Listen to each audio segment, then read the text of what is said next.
दोस्तों, electrical iron यानी press लगभग हर घर में यूज होती है और आपने भी कभी ना कभी यूज की होगी। आज हम 3D एनिमेशन की मदद से जानेंगे कि इलेक्ट्रिक आयरन काम कैसे करती है और कैसे इस नॉब को घुमाने से इसका टेम्परेचर कम ज्यादा हो जाता है और कैसे ये ऑटोमेटिक ऑन और ऑफ हो जाती है। इलेक्ट्रिक आयरन अंदर से ऐसी दिखाई देती है। आयरन का ये पार्ट हीटिंग कॉइल है, ये पार्ट नियॉन बल्ब है, ये पार्ट थर्मोस्टेट है और ये पार्ट थर्मल फ्यूज है। हीटिंग एलिमेंट आयरन का सबसे मेन पार्ट होता है। इसके अंदर हीटिंग कॉइल रहती है जो कि निक्रोम मेटल से बनी होती है। निक्रोम से इसको इसलिए बनाया जाता है क्योंकि निक्रोम का रेजिस्टेंस यानी प्रतिरोध बहुत ज्यादा होता है और ये 1400 डिग्री सेल्सियस के टेम्परेचर तक बिना पिघले गर्म हो जाता है। हीटिंग कॉइल को आयरन की प्लेट के साथ में इंसुलेट करने के लिए हीटिंग एलिमेंट के अंदर मैग्नीशियम ऑक्साइड का पाउडर भरा जाता है क्योंकि मैग्नीशियम ऑक्साइड हीट का अच्छा कंडक्टर होता है और ये इलेक्ट्रिसिटी को 230 डिग्री सेल्सियस तक के टेम्परेचर पर खुद के अंदर से नहीं जाने देता और हमारी इलेक्ट्रिक आयरन भी इसी टेम्परेचर के अंदर काम करती है। अगर हम हीटिंग एलिमेंट को इलेक्ट्रिक सप्लाई दे दे तो ये लगातार गर्म होता रहेगा और हम इसके टेम्परेचर को कंट्रोल नहीं कर पाएंगे। इसीलिए इस टेम्परेचर को कंट्रोल करने के लिए थर्मोस्टेट का यूज किया जाता है। थर्मोस्टेट को आयरन की बेस प्लेट के साथ में लगाया जाता है जिससे ये बेस प्लेट का टेम्परेचर सेंस करता है और टेम्परेचर ज्यादा होने पर हीटिंग एलिमेंट को मिलने वाली सप्लाई को रोक देता है। थर्मोस्टेट में यहाँ पर इनपुट टर्मिनल होता है, यहाँ पर आउटपुट टर्मिनल होता है, यहाँ पर एक बायमेटालिक स्ट्रिप लगी होती है और यहाँ पर इनपुट टर्मिनल और आउटपुट टर्मिनल का कनेक्शन बनाने के लिए मेटालिक स्ट्रिप लगी होती है। यहाँ पर आप जो बायमेटालिक स्ट्रिप देख रहे हैं वो 2 अलग अलग मेटल्स से मिलकर बनी होती है जो गर्म करने पर अलग अलग स्पीड से एक्सपैंड होती है। अगर हम आयरन और ब्रास को सेम टेम्परेचर पर गर्म करें तो आयरन कम एक्सपैंड होगा और ब्रास ज्यादा एक्सपैंड होगा। इसीलिए अगर हम आयरन और ब्रास को जोड़कर एक स्ट्रिप बनाएं तो ये गर्म करने पर जो मेटल कम एक्सपैंड होगा उसकी तरफ में ऐसे मुड़ जाएगी। ऐसी ही बायमेटालिक स्ट्रिप आयरन में यूज की जाती है।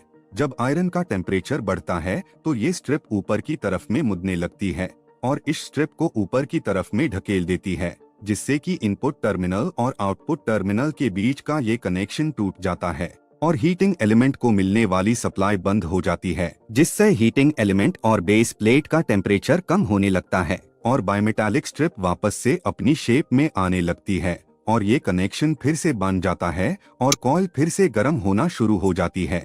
ऐसे ही ये ऑन और ऑफ होने का प्रोसेस ऑटोमेटिक चलता रहता है और इसीलिए ऑटोमेटिक ऑन होने पर जब ये कनेक्शन बनता है तब आपको ये क्लिक की आवाज सुनाई देती है।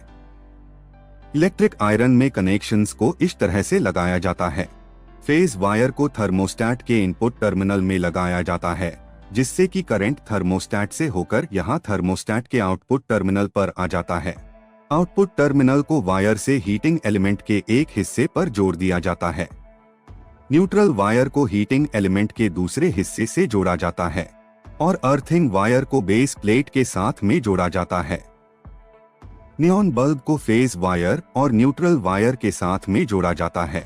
जब हम इलेक्ट्रिक आयरन को ऑन करते हैं तो करंट फेज वायर से थर्मोस्टेट में होता हुआ हीटिंग एलिमेंट में जाने लगता है और हीटिंग एलिमेंट गर्म होने लगता है।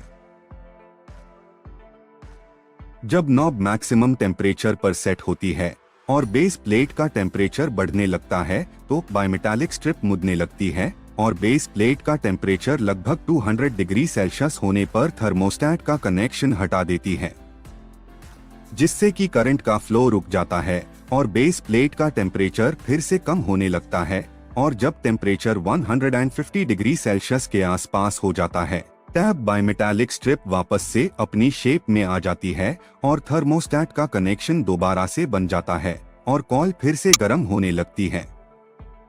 जब हम इस नॉब को कम टेम्परेचर पर सेट करते हैं तो ये नॉब इस मेटालिक स्ट्रिप को नीचे की तरफ में दबा देती है जिससे कि ये कनेक्शन जल्दी बनने और हटने लगता है और आयरन ज्यादा गर्म नहीं होती। अगर किसी कारण से थर्मोस्टेट खराब हो जाता है और थर्मोस्टेट का कनेक्शन बना ही रह जाता है तो ये हीटिंग कॉइल लगातार गर्म होती रहेगी, जिससे आयरन में आग भी लग सकती है। इसे बचने के लिए थर्मोस्टेट के बाद में ये थर्मल फ्यूज लगाया जाता है, ताकि जब कॉइल गर्म होने लगी तो ये हीटिंग एलिमेंट के ऊपर रखा हुआ फ्यूज भी गर्म होगा और हीटिंग एलिमेंट का टेम्परेचर जब इस फ्यूज पर लिखे हुए टेम्परेचर के बराबर होगा तो ये फ्यूज के अंदर का कंपाउंड पिघल जाएगा और ये कनेक्शन ब्रेक हो जाएगा, जिससे कि हीटिंग एलिमेंट को मिलने वाली सप्लाई बंद हो जाएगी और आयरन गर्म होना बंद हो जाएगी। आशा करता हूँ आपको आयरन की वर्किंग समझ में आई होगी। अगर आपका कोई भी सवाल या सुझाव है तो आप कमेंट करके बता सकते हैं। मिलता हूँ आपसे दूसरी वीडियो के साथ।